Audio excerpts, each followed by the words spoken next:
Cristofalo era un picciottiardo che faceva commessa, ma purtroppo aveva un lario vizio. Mentre travagliava si leggeva i giornali di gossip. Infatti tutto conoscevano come Cristofalo Quittigliaro. Ora può capitare, diciamo noi altri, che mentre stai seguendo un personaggio famoso, il tuo pensiero è sempre chiesto di sapere come ci va a finire, e Cristofalo si teneva sempre informato. Mentre ci stava pungiando, ci venne la curiosità di sapere che tipo di carta usavano per fare i giornaletti, e si sguidò tutto il compressore appezzato.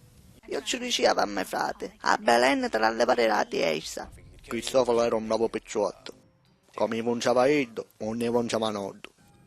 O picciottiardo non ha maticato nei risquissi sul giornaletto, non ha visto che la ruota si stava punciando, e ci scoppiò in faccia, spaitendo ciucciare via da tempo cantalopo. Quando diciamo noi altri in del tecnico c'hai sta punciando, i molecoli catizze e umma si sentono a tipo cowboy. Fai all'assetto tu pendolino luce, vedo, e si morì subito.